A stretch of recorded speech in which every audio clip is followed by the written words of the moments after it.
Good morning. It's great to be together on this, our first snow of the year. Glad you all made it out to be in this space with us. And glad those online made it to their computers to be in this space as well. We come together by the light of our chalice flame.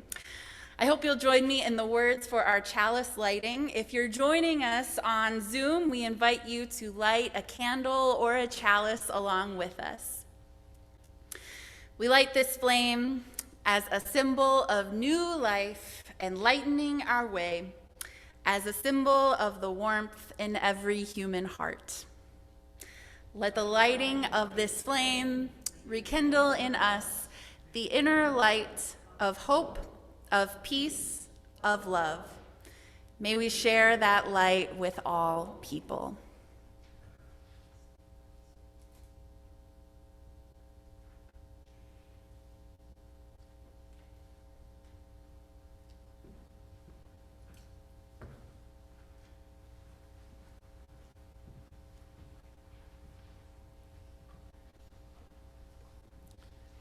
Good morning.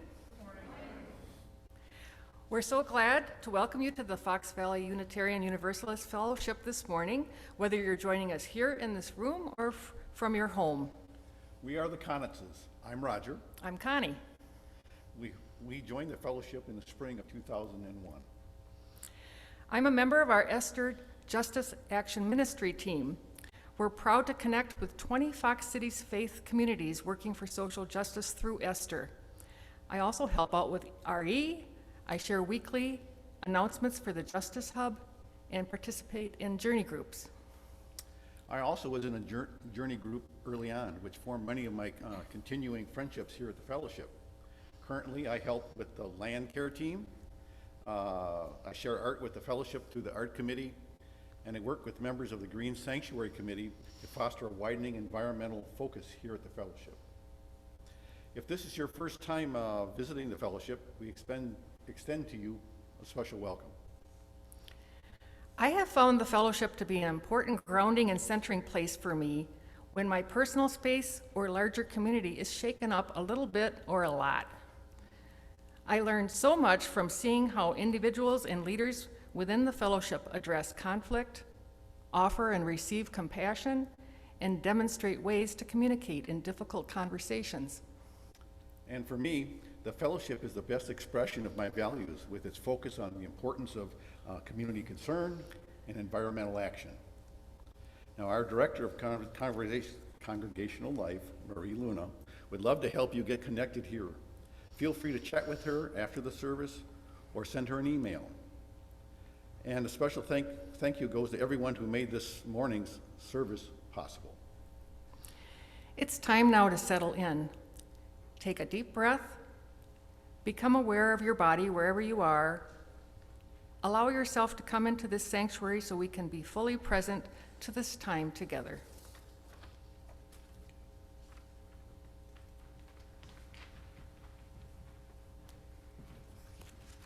Thank you, Connie and Roger, for your warm welcome.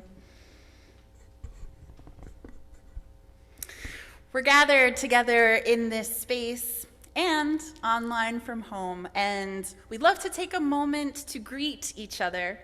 If you are joining us by Zoom, in a moment we will show you on our screen here in the sanctuary, so we invite you to turn on your video cameras if you'd like.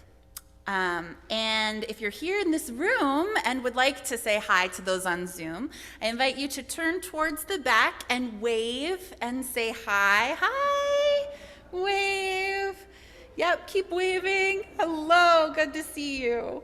And if you're joining us from home, we'll now see you on our screen in a moment. Hello, good to see so many wonderful faces. Glad you are with us. Our responsive call to gather is adapted from the words of Unitarian Universalist minister, Reverend Mary Eades. When I indicate like this, your response is, "There is room for you here." Let's try that. There is room for you here. Perfect.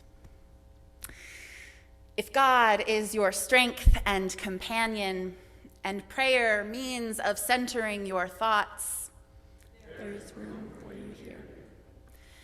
If the teachings of the Buddha give you clarity and calm in the midst of human striving, there is room for you here.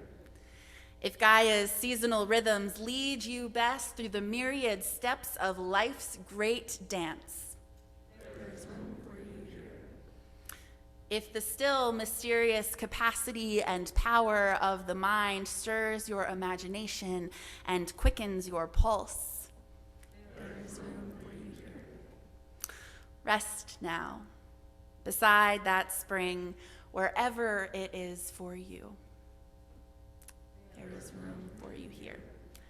And in that spirit, let us worship together.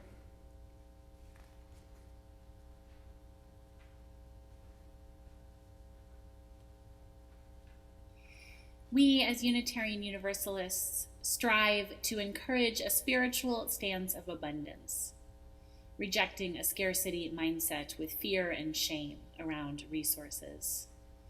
We take this time each week as a moment of practice, of taking stock of what we have, cultivating peace when we need to ask for support, and giving with joy whatever we are able to offer. For those of you who would appreciate some support, we are here to help. Please don't hesitate to reach out to me, Reverend Christina, or Minister Ali, if you are in need of financial or emotional support. It is a joy for us to be able to offer help on behalf of this beloved community. And if you are feeling stable and able to give, we ask that you do so in that spirit of abundance. There are many ways to give to the fellowship. You can give of your time and talent, and we especially need financial resources to allow our ministries to thrive for the months and years to come. You can come up to one of our offering baskets, which our ushers are holding near the back of the sanctuary. You can raise your hand if you would like an usher to come to you, or anyone may donate online or via our text to give function on a smartphone. Thank you. Your gifts are deeply appreciated.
Our settling song is 1031, Filled with Loving Kindness.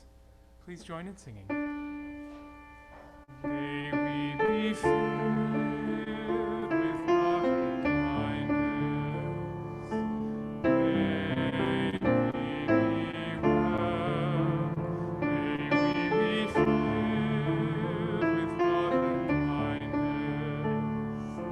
May we be well. May we be peaceful and at ease. May we be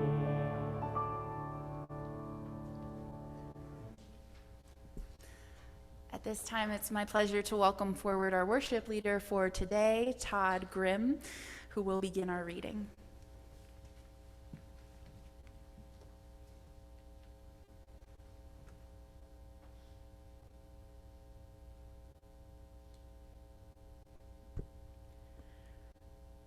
Our reading today is a poem called The Very Short Sutra on the Meeting of the Buddha and the Goddess, written by Rick Fields. Thus I have made up. Once the Buddha was walking along the forest path in Oak Grove at Ojai, walking without arriving anywhere, or having any thought of arriving, or not arriving, and lotuses shining with the morning dew miraculously appeared under every step, soft as silk beneath the toes of the Buddha. When suddenly, out of the turquoise sky, dancing in front of his half-shut, inward-looking eyes, shimmering like a rainbow or a spiderweb, transparent as the dew on a lotus flower, the goddess appeared quivering like a hummingbird in the air before him. She, for surely she was a she, as the Buddha could clearly see, with his eye of discriminating awareness, was mostly red in color, though when the light shifted, she flashed like a rainbow. She was naked, except for the usual flower ornaments goddesses wear. Her long blue hair was deep blue, her two eyes fathomless pits of space, and her third eye a bloodshot ring of fire. The Buddha folded his hands together and greeted the goddess thus. "Oh, goddess, why are you blocking my path? Before I saw you, I was happily going nowhere. Now I'm not sure where to go." "You can go around me," said the goddess, twirling on her heels like a bird darting away. "But just a little way away, or you can come after me. This is my forest, too. You can't pretend I'm not here."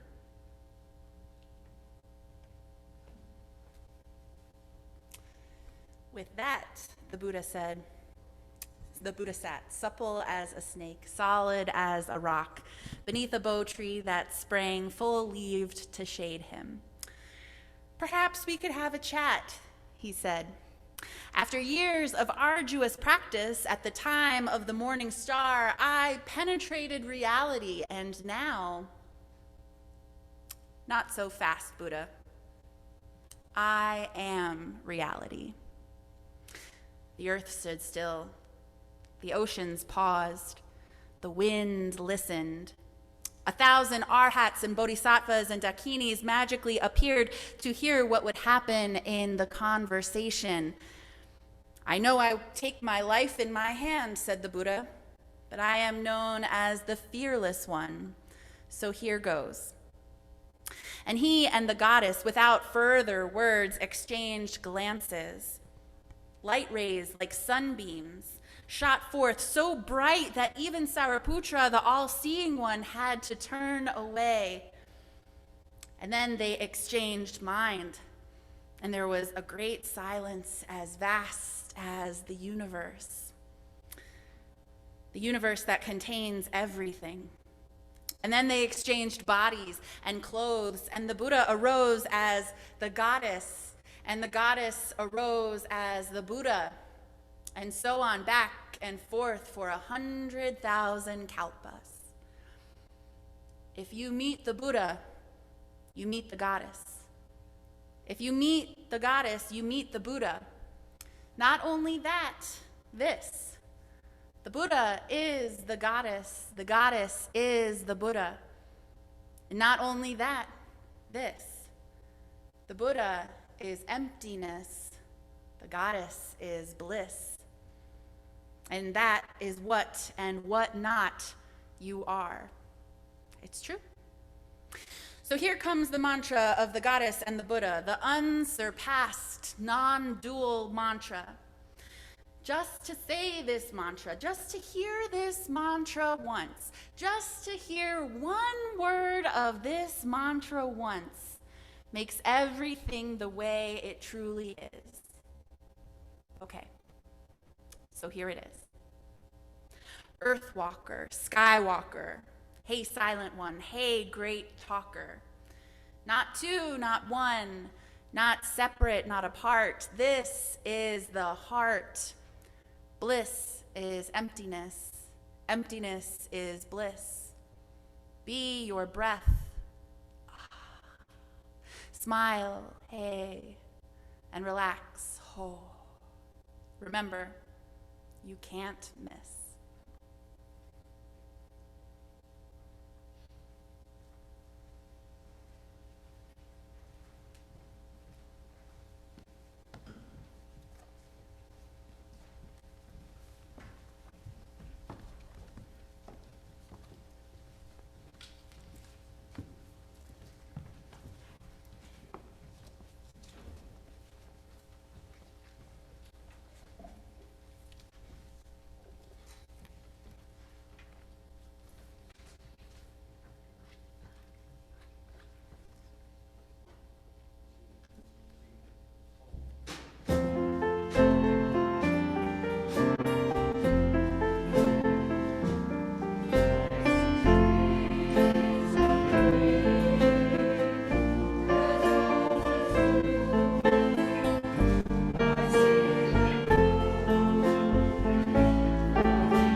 I have a hard time picking just one label for my spirituality. It's like trying to pick one food to eat every day for the rest of my life. What one food would that be? It would be near impossible. Would it be a Reuben sandwich or a Reese's peanut butter cup? I don't know. But the one path I've been drawn to the most for the last 25 years is Zen Buddhism. Though I've read quite a few books and had plenty of conversations about Buddha or Zen or even Taoism, the one activity I'd rather do is Zazen meditation, which is just sitting. That's it, just sitting. No goal, nothing to achieve, just emptiness, which is easier said than done, just sitting, or maybe it's easier done than said, since the more one talks about Zazen or Zen, the more complicated it becomes. So when I'm just sitting, do thoughts arise? Well, yeah, of course they arise. But I don't judge the thoughts or hang on to them or have an opinion of the thoughts or tell myself I'm doing a crappy job at just sitting because my mind is having thoughts. I breathe in and breathe out. Just return to the breath, return to the emptiness, and that is freedom. Many children might see being made to sit in a corner, face the wall, and just sit there in silence as punishment. Not me. That's a reward. I usually don't like talking, and look at me now. Here I am standing and talking about sitting in silence. Yeah, taking the time for emptiness is a reward. For that time on the cushion, I have no goal, nothing to achieve, no stress. I practice that for the times when I'm not just sitting. I became a member of this fellowship in 2004, and during the new member orientation class, UU 101, I met a woman named Heather, some of you might know, and at that time in my life, I certainly had no goal of a romantic relationship. This was about 5 years after my second divorce. So, okay, I'm done. I thought, and I have no goal of ever getting married again anyway, so it's just going to be me and my cat for the rest of my life. And one night after the orientation class, Heather, who was married at the time, but she told me that she just filed her divorce papers that day. And Heather told me much later that she thought at the time, he's been divorced twice. Well, there's no expectation of ever getting involved with this guy. And then we went for a walk on a nature trail. Heather took me to the Heckrot Wetland Reserve in Menasha, beautiful place. She confessed years later that she slightly wanted to see how I would react to being, out. It was her favorite place at the time, and just wanted to see how I would view the place. And am I the kind of man who would think, this is dumb, I'm bored, isn't there a TV or show or something we could watch? Let's go home. Or could I just walk around in nature and just enjoy walking around in nature? I enjoyed that moment because I was being here right now. Yes, that was one nice day. And then we got married. No, it wasn't that fast. It was a couple years. But before we met, Heather's spiritual path was pagan and still is. And through our time together, days, months, gradually we discovered that our paths were very compatible. There are many times when I'm reading about an earth-based spiritual perspective, and that viewpoint could easily be found in a book about Zen. Those on either path of the goddess or the path of the Buddha could easily vow to extend tender care with a worshiping heart to all beings, trees and flowers, even rocks and waters. The Buddha, as Siddhartha Gautama, found enlightenment under a tree, so it's not difficult to see him as a tree hugger. Heather and I were introduced to the poem The Very Short Sutra on the Meeting of the Buddha and the Goddess by our friend Jane Kegi. It was a poem Allie and I read earlier. Jane knew us well enough to know that this beautiful and humorous poem sums up the two of us. So at both our hand fasting and a year and a day later at our wedding here in the fellowship, we had our little statues of the Buddha and the Goddess on our altar. Through the years, we've just celebrated our 14th anniversary in July. We cultivated our relationship by doing our best to listen to each other the same respectful way we give to nature, whether in a forest or our front yard. We often stop to admire not only the majestic pines and the aspens and maples, or the plants that are known for their beauty or flavor, but also the amazing way nature can find its way out of a crack in the sidewalk or in the gravel of a country road. When I'm walking, I often stop to admire something natural growing out of something unnatural. For example, when I'm on the Trestle Trail Bridge in Menasha, I'll stop to admire the thin trees growing out of the concrete blocks. The cracks in the unnatural structure create emptiness, then beauty slowly appears. When one sits, just sits, in silence with no expectation, the goddess might suddenly appear out of the turquoise sky, and there you find bliss, complete happiness.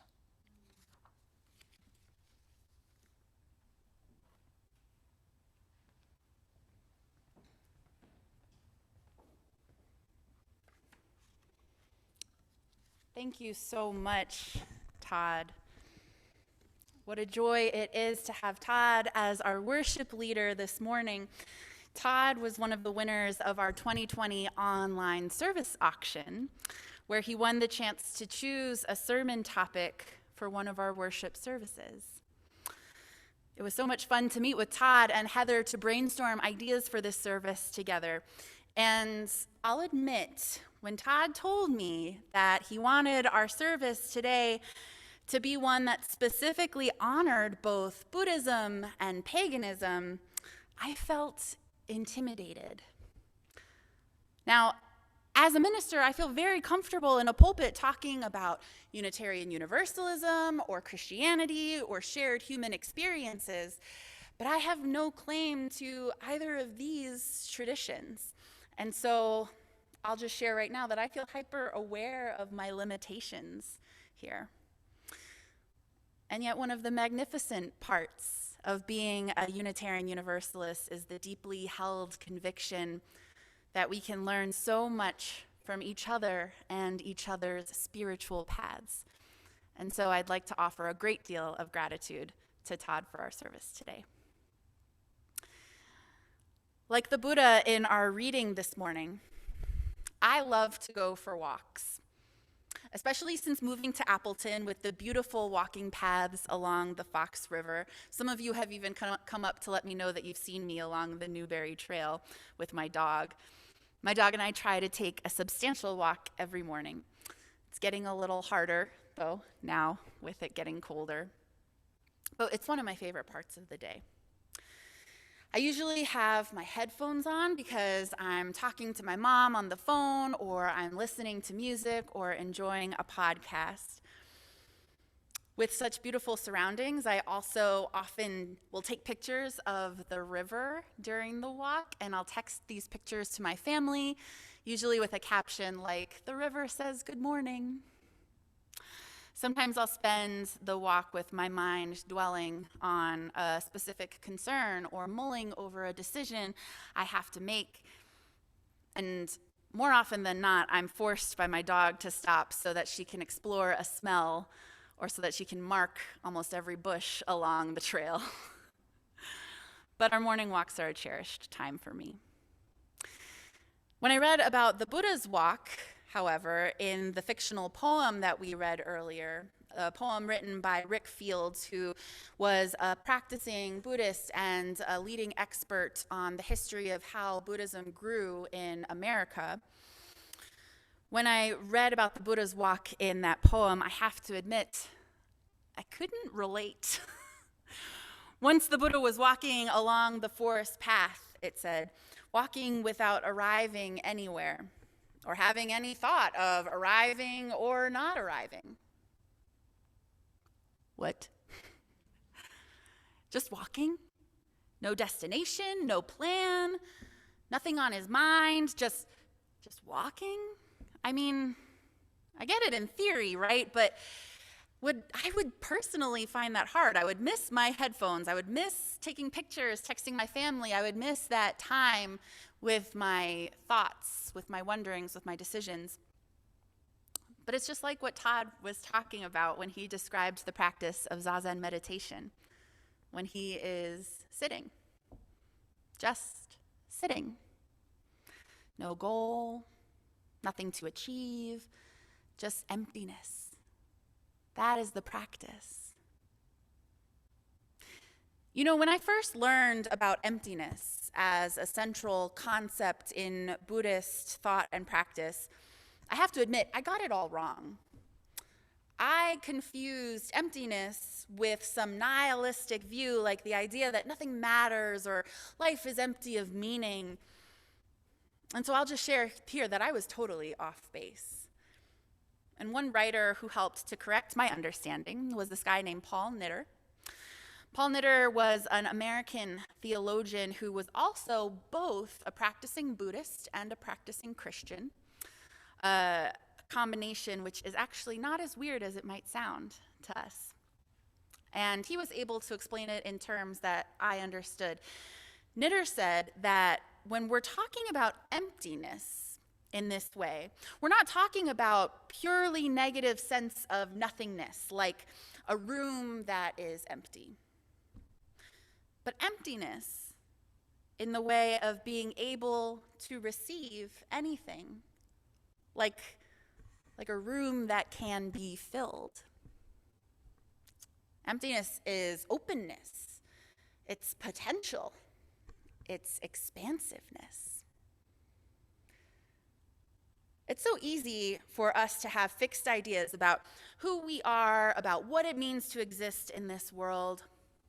I might assert that I know my personality, I know my temperament, I know my thoughts, I know my feelings, I know my political views, I know my religious affiliation, my beliefs, my disbeliefs, my relationships to others. I know all that, and therefore I know myself, right? But many Buddhist teachers would offer that these ideas we have about our identity come from an illusion that we are each individual beings, separate from everything else in the world. I feel like I know who I am. I think I'm a pretty kind person. I'm someone who is made up of this specific body of flesh and bones. I'm someone who struggles a bit with anxiety. I'm a Unitarian Universalist. That's all me, right?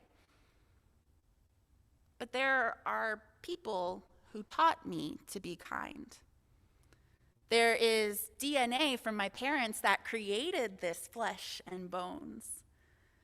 There are life experiences and traumas and genetic predispositions that planted that anxiety. There are religious ancestors who made Unitarian Universalism into a religion that I love. And there are circumstances in the world around me that made me develop the values that brought me to this faith. If I strip away all of that stuff, these other influences, there's nothing left that is distinctly me. When we look at this table, we see a table, right? It's just a lovely table. But Thich Nhat Hanh and other Buddhist teachers have pointed out that what we don't see are the trees that created the wood in this table, the sunshine and rain that grew those trees. We don't see the carpenter who built this table, Tom Pynenberg. We don't see the family of that carpenter that brought him into this world. We don't see the ancestors who decided that it was good to design a table with 4 legs. There's nothing about this table that is just simply table. Everything that we perceive about ourselves and about the world comes from the stories that we have been taught to tell about ourselves and about the world. When in reality, we are so deeply interconnected with the rest of existence that we're not separate entities. Nothing is separate. And these stories about ourselves, these stories about existence that we cling to, actually get in the way of understanding the true nature of that reality. The ideas that we have about ourselves and about the world, those ideas are too small. Reality is much bigger, much more expansive and fluid. It all sounds kind of confusing, right? Hard to grasp. Or perhaps you hear it and you're like, oh, wow, I get it. Well, the truth is that we can't really get it by thinking about it on an intellectual level. We have to experience it in our bodies through practice and training. And that's why embodied meditation and mindfulness practices are so central to the Buddhist tradition. So that's where we find the Buddha at the beginning of our poem this morning. He's walking around practicing, tapping into that emptiness. No goal, not striving for anything, no destination, just emptiness. But then what happens in the poem? The magnificent goddess appears in front of him, right? And how does he react? Well, the Buddha folds his hands together and greets the goddess. "Oh, goddess, why are you blocking my path? Before I saw you, I was happily going nowhere. Now I'm not sure where to go." I love that part of the poem so much. I think it's my favorite part because it's kind of this paradox, right? Now that the Buddha's walking has been interrupted, he is striving to get back to that place where he's not striving for anything, right? He wants to return to his state of having no desires.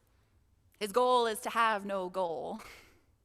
His own wish to return to his spiritual practice is actually getting in the way of his spiritual practice.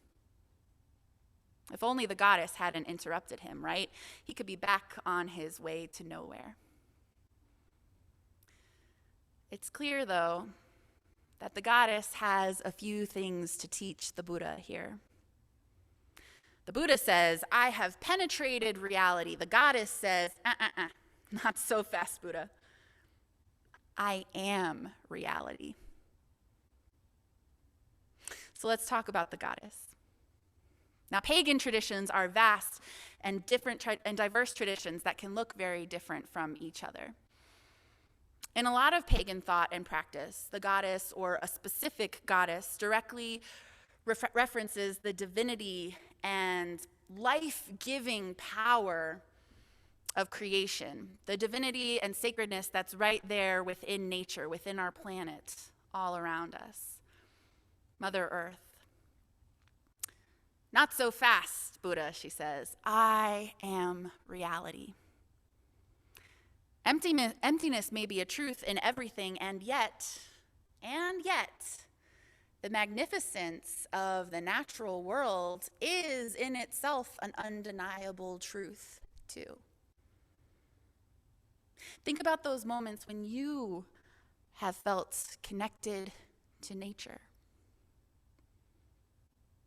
The wonder, the beauty, the bigness of it all. It's pretty great, right? Now take those moments and imagine that you are the Buddha. You are someone who has a deep, embodied understanding of emptiness and the underlying truth of interconnectedness. You have a deep, embodied understanding of how there is no part of you that is separate from that wonder, that beauty, that connection. I'll say that again. There is no part of you that is separate from that wonder, that beauty, that connection. You are one with the divine miracle that is creation. It all reminds me of the quote from the Indian guru Sri Nisargadatta Maharaj. I apologize for my pronunciation. This guru says, "Wisdom tells me I am nothing. Love tells me I am everything. And between the two, my life flows." I have a hunch that he would be cool with replacing that word love with bliss also. Wisdom tells me I am nothing. Bliss tells me I am everything. And between the two, my life flows. Emptiness is bliss. Bliss is emptiness. Perhaps we need the openness and spaciousness of emptiness to truly make room for that monumental bliss that can be experienced in our connection to creation. A kind of capital B bliss, to borrow words from a conversation I had with Marie Luna the other day. Capital B bliss. Perhaps letting go of our fixed notions of who we are, the stories we tell about ourselves and about the world, letting go of these things makes room for beauty and joy and connection.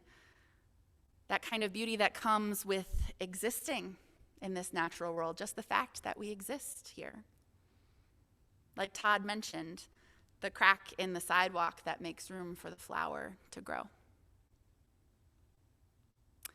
You may have heard the story of Jarvis Masters. He's an incarcerated man, an author, a practicing Buddhist, currently on death row at San Quentin prison for what many identify as a wrongful conviction. And in his memoir, he tells the story of being in the prison yard one day when one of the other incarcerated men was about to throw a rock at a seagull. Jarvis immediately sticks out his arm and stops him. People around were surprised to see this. They were worried that a fight was going to break out between these two. They were preparing themselves for something about to go down. And the guy with the rock turns to Jarvis and angrily asks, "What are you doing, man?" And Jarvis just responds, "That bird has my wings. That bird has my wings." Jarvis's practice of emptiness from his own Buddhist tradition allowed him to connect so deeply with the bliss of creation. In this case, specifically the flight of the seagull, a meaningful connection with a freedom that transcended the bleak prison bars at San Quentin. Emptiness is bliss. Bliss is emptiness. "This is my forest too," the goddess says. "You can't pretend I'm not here." In Unitarian Universalism, we often pride ourselves on how we make room for each other's spiritual paths, right?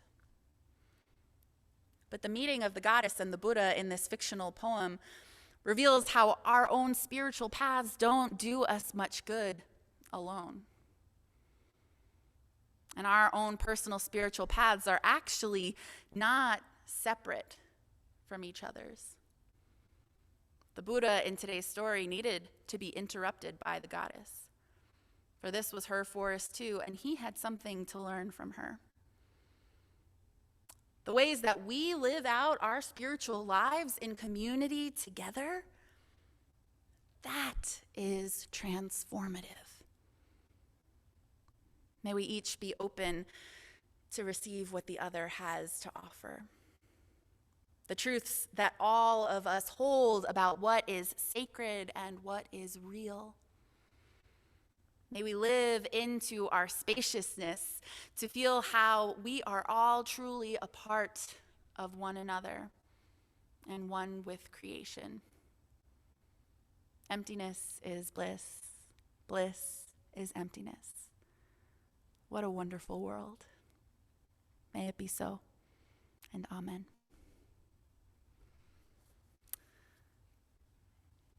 In the spirit of practice, I invite Todd back up to lead us in some sitting meditation.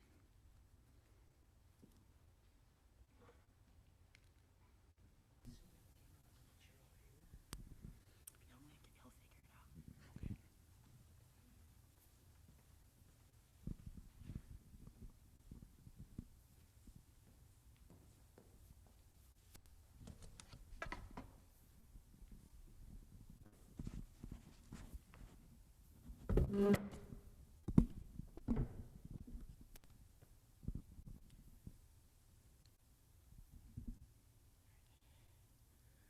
right. Okay, I'm going to do my best to teach Zazen meditation in just the few minutes that we have. And like I said in my reflection, it's easy, but there's still a few pointers to make. Well, first of all, the best thing to do is have a good cushion called a zafu and sit on the floor, but in a chair is possible. So the thing to do is sit with your feet flat on the ground, on the floor, and sit. Don't rest your back on the back of the chair unless you really have to. But if you can, sit up and stay upright, not too rigid, but not too relaxed either. Kind of in between. Find the middle ground, and point your chin down a little bit, kind of so the neck is aligned with the spine, and your nose is over your navel, and put the tip of your tongue on the back of your teeth. It helps because you breathe through your nose, and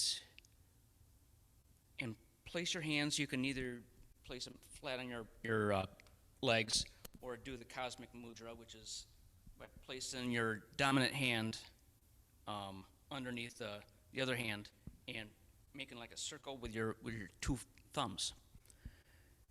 And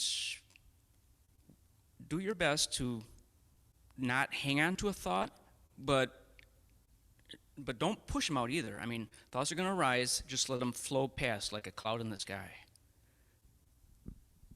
And this is your moment, or your reward to finally have a place where there's nothing to do and nowhere to go.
Please join me in singing Mother Earth, Beloved Garden. It's hymn 1067 in the Teal hymnal. We'll be singing verses 1, 2, and 5. I'll play it through once. I don't think we know this one as well. Here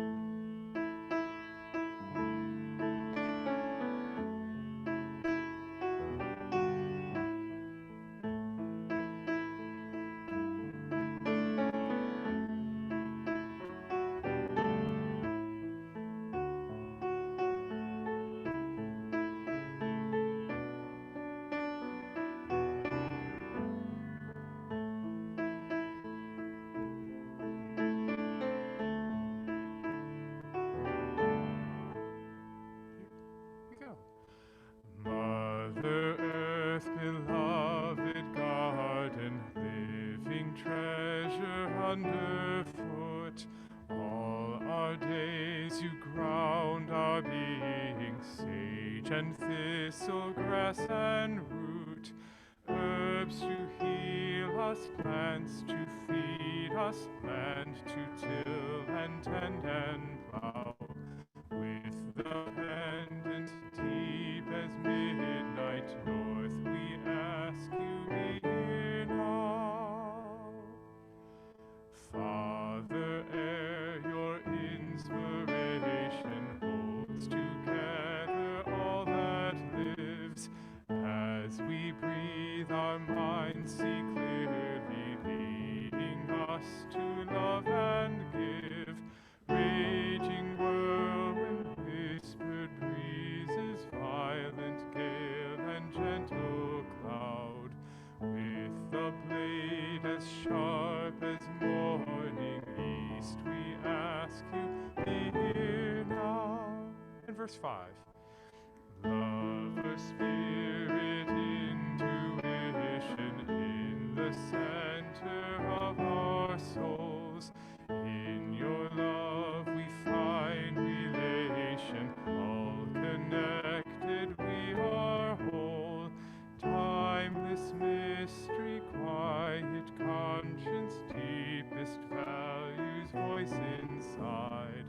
With the drum and with the cauldron, this we ask you, be our guide.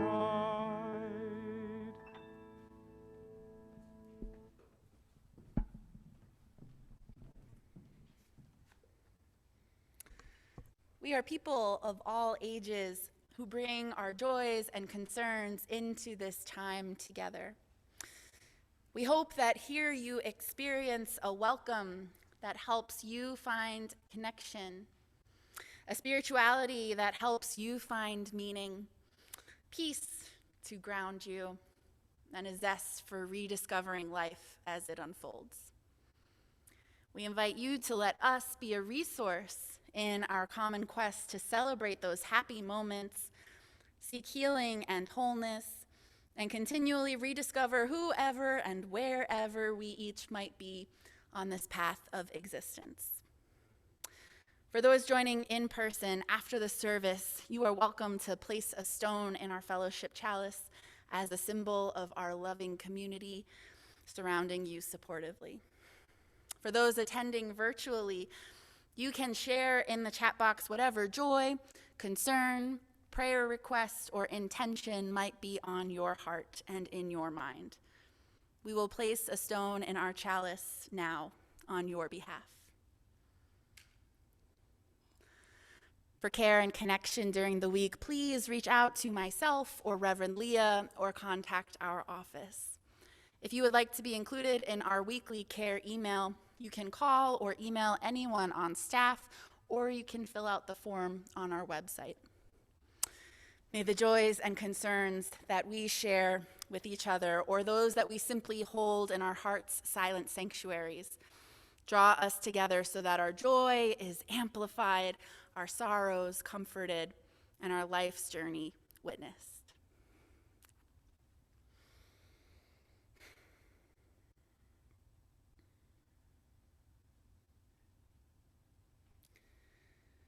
We now turn our attention to the joys and concerns wider than this gathered community. We allow our mind and our heart to reach out in ever-widening circles outward like ripples in water. Our first stone that we drop in our vessel today is for the joys, concerns, and transitions that are here among us. And as that water ripples out, we add another stone to expand our hearts to the wider Fox Valley community, to the state of Wisconsin, and to the United States. This coming Saturday is the Transgender Day of Remembrance. We lament the rampant violence trans siblings face. We grieve with those who have lost loved ones and those who worry for the safety of the loved ones or themselves. We give thanks for the gift of diverse gender identities and expressions, and we hold all trans siblings in love and care. We also add 2 additional stones for our partner churches, one for the Unitarian Church of Deva, Transylvania, and one for the Unitarian Universalist Church of Banay Banay in the Philippines. We hold the joys and concerns of these communities in our hearts and celebrate with gratitude our friendship with each of them. And as those ripples continue, we add our final stone for the wider world, a recognition of our deep interconnection with those across borders and across oceans. This week, we celebrate the progress made by world leaders at the COP26 UN Climate Summit, and we also mourn the compromises made at the expense of our planet. We pray for a day when those in power fully embrace the responsibility that comes with caring for our beloved Earth. We enfold all who are celebrating and all who are suffering in the embrace of our hearts. And we commit ourselves to acts of compassion and justice in service to those circles beyond our own. May this moment of silence help make it so.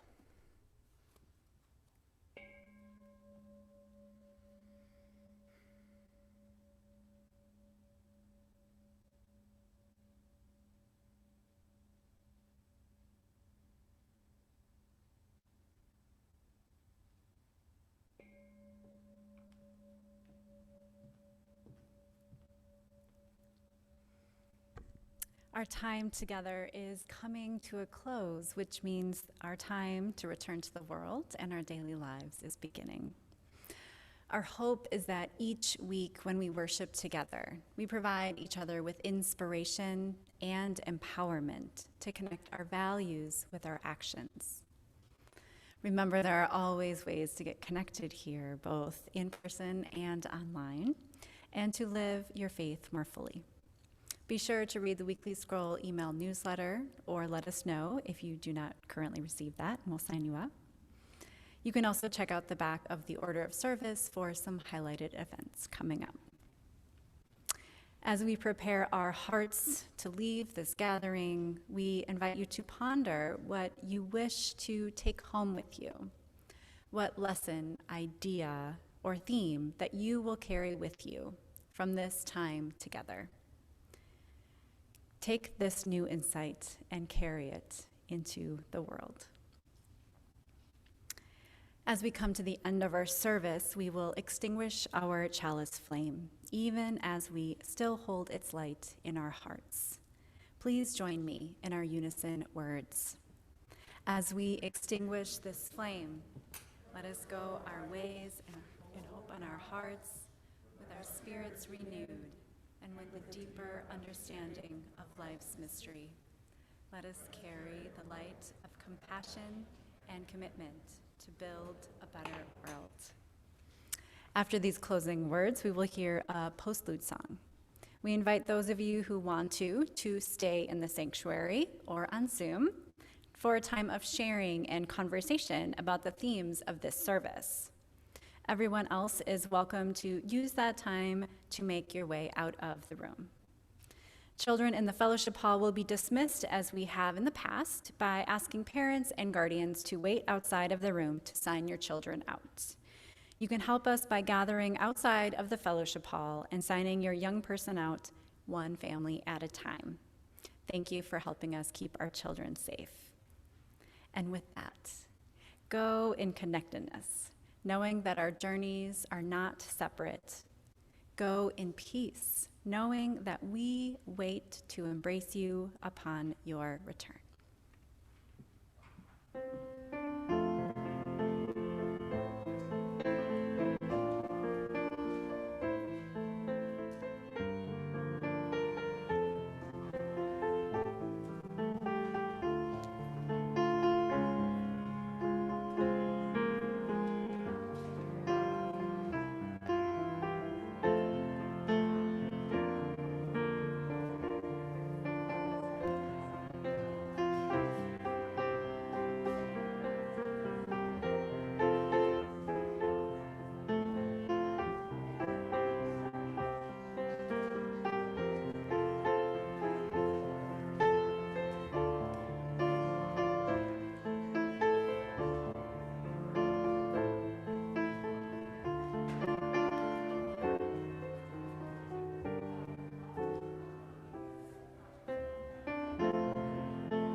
Hello to those who are staying for conversation. I welcome you to come forward in the sanctuary.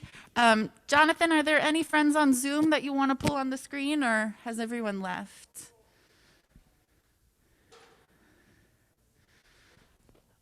Is there anyone on Zoom who's participating in the conversation? If so, we invite you to say hello.